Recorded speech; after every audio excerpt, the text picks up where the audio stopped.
Oh, hello. Welcome to the unboxing show. We're just enjoying some sweet treats. Yes. But we've got lots of things to open and things to talk about. Stick around. Okay, A Funny Thing Happened on the Way to the Forum postcard is from Sean over there in Canada. Maids like me. I'm neat. I like maids. They're neat. Senex, and A Funny Thing Happened on the Way to the Forum. Seen it. Seen it. Everybody ought to have a maid. A maid! A maid! A maid! I love this movie. It was such a weird creative choice to shoot it the way they did. I didn't quite like a lot of Dick Lester's directorial choices. He makes some odd ones. Yeah. Which sometimes work really well, like when you're working with the Beatles. Yep. Sometimes not so much, like with Christopher Reeve in Superman 2 or 3. Right. The Persistence of Condiments by Salvador Dali. This is from the National Mustard Museum over there in Middleton. Just in my backyard, don't you know? Greetings, Matt and guest. Finally made it to the Mustard Museum and enjoyed myself. Support weird museums. What is your favorite film involving mustard or food in general? I don't know who this is from, unfortunately. They didn't sign it. But thank you for the postcard. Favorite movie about mustard? Only two things come to mind. One, Martin Mull is Colonel Mustard in Clue. There you go. The other, Alice in Wonderland. Mustard! Don't let's be silly. Lemon, that's different. Here is a sculpture, Seymour Lipton, The Wheel. That's from Tim and Laurie in Rhode Island. You are being exiled like Napoleon to an island. You may take your music collection or your movie collection, but not both. Which do you choose? For me, it's gonna be movies. Most of my favorite music is in my favorite movies. I would say the same thing, but my music collection is far, far bigger than my movie collection, so I would have to go with that. A lot of it's right behind you right now. If I could take, all the music on my phone and all the CDs and all the vinyl, that's a lot of music. Yeah. All right, finally, I've got a couple of postcards from Jennifer. She has sent these Paperback Paradise postcards, which are funny paperback titles. Oh, I love these. I'm saving some of them for future episodes, but here's a couple of them. First of all, we have Sick of This Horse Shit. We all know that talking animal movies suck. What's your favorite talking animal movie? She says The Jungle Book 1942 is pretty good. I'm not sure I would say that. I just talked about Babe recently on this show. Babe is a fine film. Oh, it's a delightful film. Yeah. There's good ones and there's bad ones, like anything. And the next one we have, it's a book by Dr. Pills, The Thrill of Taking 7 Drugs All at Once. What is your favorite Blame Society deep cut? Mine are the Don't Get High PSA and Treasure Map. Oh. Both on Sloan Archive channel. I don't even remember what Treasure Map is. Treasure Map.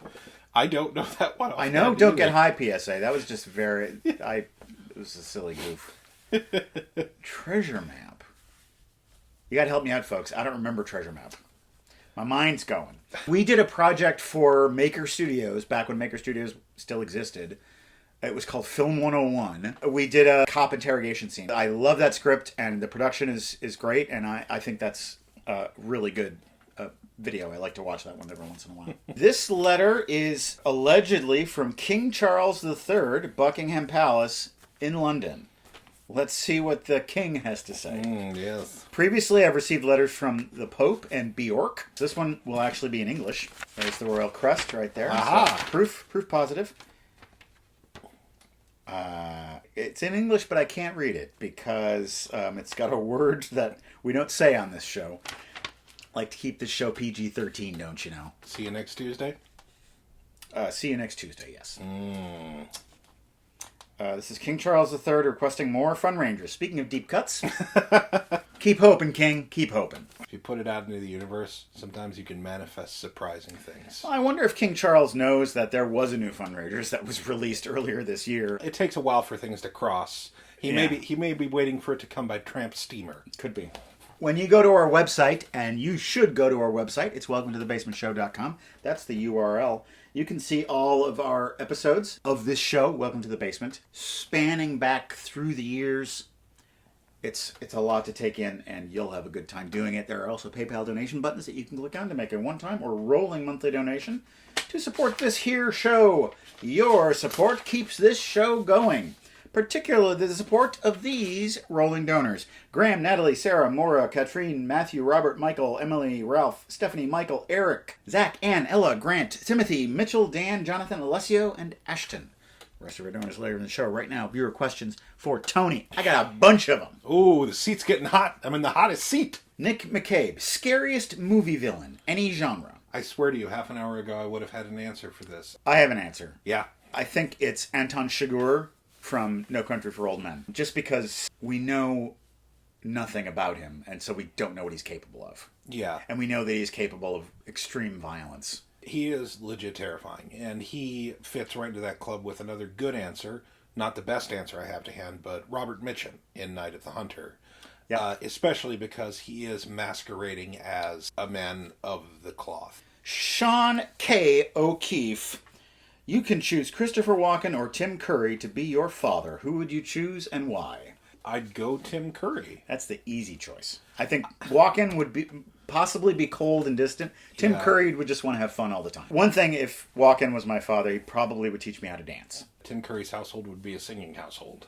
Alan Fushigi, would you have greater wrestling satisfaction flying off the top turnbuckle to deliver a flying elbow drop or just doing a classic body slam? There's such a magnificence to aerial moves. Launching yourself up, not only with the confidence to do so, but also the trust in your fellow wrestler to help you both cushion and sell.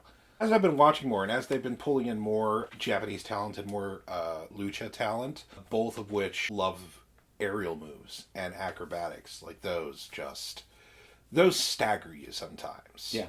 Lee Gregor, who is or was the most underrated SNL cast member? I don't think she's underrated, but I think you can get lost in the cast she was in of such giants. Lorraine Newman.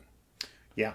She was underrated. We seldom talk about her strengths in that original cast. And the same thing could be said for Garrett Morris. I cackled with delight when Garrett Morris made his cameo in Ant-Man, because he plays Ant-Man in a sketch on Saturday Night Live in like the Superman's party at the does he really? episode. Yeah, he is Ant-Man. Well, my answer to that question is Chris Parnell. And the reason is because he was actually fired from SNL after having been on there for several years.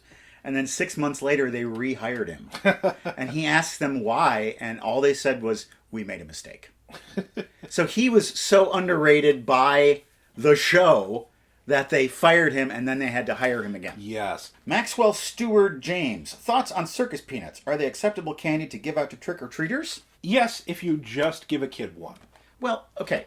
Circus peanuts are not individually wrapped, so you can't just toss a bare peanut. Oh, no, it's going to be dried out and awful. Into the kid's sack. I have very complicated thoughts about circus peanuts, because they are gross.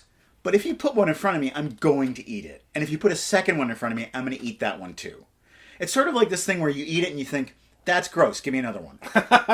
Which tastes like bananas, which I associate neither with circuses nor peanuts. Do taste like bananas. I can taste them now. Now that you said that, I can taste them. Dave in the Cave, what's the most on edge a movie has ever made you? Put you right on an emotional cliff. Black Bag, the Steven Soderbergh spy movie. Okay. That just came out recently. I didn't know where it was going to go. I didn't know how it was going to resolve. Robert Soroka, what TV show from your childhood would you make a full-length movie of? Ooh, I would really have to delve in. Everything I can think of has already been done. Oh, Thundar the Barbarian. That's it. That's it. Thundar the Barbarian. With Tila and Ukla the Mock. Derek Barnes. Hey, Tony. Yeah, what? Which James Bond film do you like the most? It's on Her Majesty's Secret Service. You've said that in the past, yes. And it continues to be. George Lazenby. Yes. Although my guilty pleasure movie is the one immediately following it, Diamonds Are Forever. Diamonds Are Forever, yeah. I've seen that one quite a bit. It's not good. Joanne R. Smith. What was your favorite Halloween costume out of everyone you have ever worn? Charlie Chaplin. Nice. When you were 8 years old. Younger. I think I was honestly like 5 or 6. Oh, wow. Maybe. My parents showed me whatever media they thought was okay that had been cleared by them. I thought the little tramp was hilarious. I asked for a Halloween costume. They made it for me. They made me the baggy pants and a little coat. And I had the cane and everything like that. Tony's going to tell us who the rest of our rolling monthly donors for this week are. Alexander, Bo, John, David, Kevin, Joseph, Mario, Jennifer, Ron, Lewis, Amber is fossilized tree sap, Melanie, Elizabeth, Nicholas, Evan, Adam, and Kempson. Thank you to all of our donors. And now, thank you to whoever sent me this little package, which I'm about to open. It's got some stuffing. Feels like foam inside. Little foam, like foam sausages, like the sausages that are in a... Bigger than peanuts. Yeah. Foam sausages. The mystery is about to be solved. Still have no idea what this is.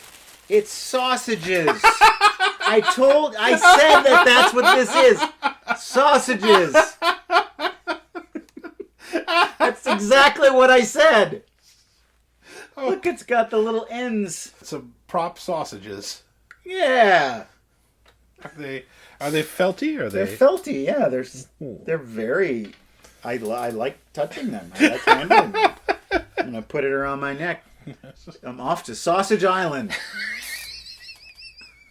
Well, folks, I haven't opened a gift like this, and I don't remember when.